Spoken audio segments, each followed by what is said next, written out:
So my next favourite thing after straightening pegs is replacing broken sections of poles. These are fiberglass ones, but the rules are pretty similar for the aluminium ones. They're basically joined together with these elastic shock cord things throughout the whole length. And so you're going to need a couple of things. Special tools, I like a bit of thread. This is just cheap, probably 20 of those for 10 quid from the shop with the middle aisle. A really thickest you've got in your little supermarket sewing kit needle. We don't need it to be pointy. If anything, you could grind it down and make it less pointy, but we need that really for its weight more than anything else, which you'll see in a sec. And then I definitely recommend a pair of hemostat forceps. I know that sounds a bit bonkers to have what sounds like medical equipment, but they're useful for all sorts. If you go fishing, you might have these sorts of things. And they'd be good to put in, any tent repair kit. I think a pair like this is running at about 12 quid on Amazon right now. But if you've got all these things, you can do without a lot of them, but it makes life a lot easier. So let me show you how I do things.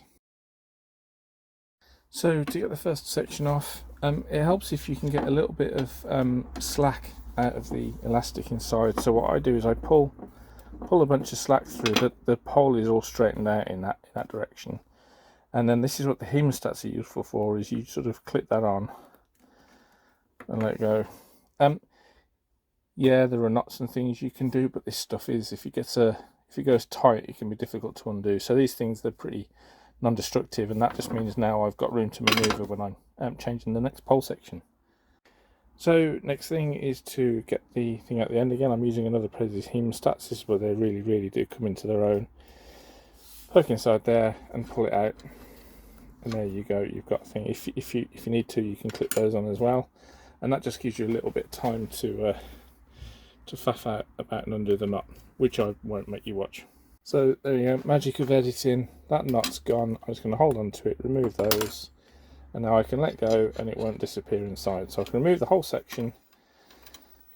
Okay, and now the next question is, how do we thread this thing, this ugly, horrible thing, through the replacement piece that we've got ready? You can get replacement pole sections quite cheap. I think they're about maybe £20 to £30 on eBay, depending on what tent you're after and such. If you're like me and you volunteer with Scouts, maybe you've got a tent that's beyond economical repair and you can just steal all of these from the poles that are in it. That's probably an economical way of doing it, and not wasting the stuff. But with this one, I'm just going to add a new piece in and put the thing back together. So first thing is to thread this back through the new piece. So now that we've got a piece of thread that's a bit longer than one of these pole sections, and we've got our needle threaded onto it, we're going to pass the needle in and through the hole, and when we let go, gravity takes over and the needle falls out the other end. So at the other end from the needle, I've just made a simple loop in the piece of thread, and if you put your fingers through it and grab the thread, you can make a loop like perhaps you would have done on a yo-yo string. And then if we get the actual piece that we need to thread through, and if we hook that over, you want to try and cinch this up as close to the tip as you can. You can get it off afterwards, but the closer you can get to the tip, the more likely it is to go through. Really, just the issue is that the inside of these poles is just big enough for the shock cord, and so any bends or any tape that you might put around it or whatever, there's a good chance that it won't fit through. So we're just giving ourselves the best chance for success here.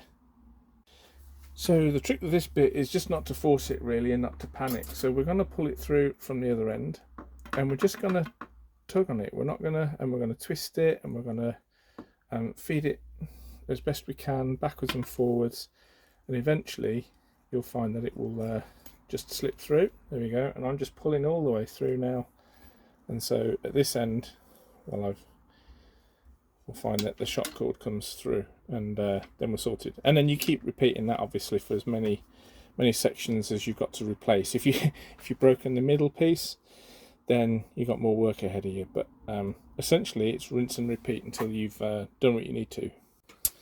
So if we separate the our bit of thread from the end of the shock cord, and here I've just got my seam stats on to give me a little bit of slack, and all I'm doing here is I'm putting in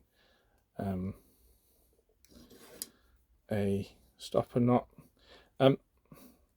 So these often come with the knot quite close to the end, which can make it, especially if you're repairing it in the field, quite difficult to reach in, especially without something like these hemostats. So I leave perhaps a little bit more than I should do.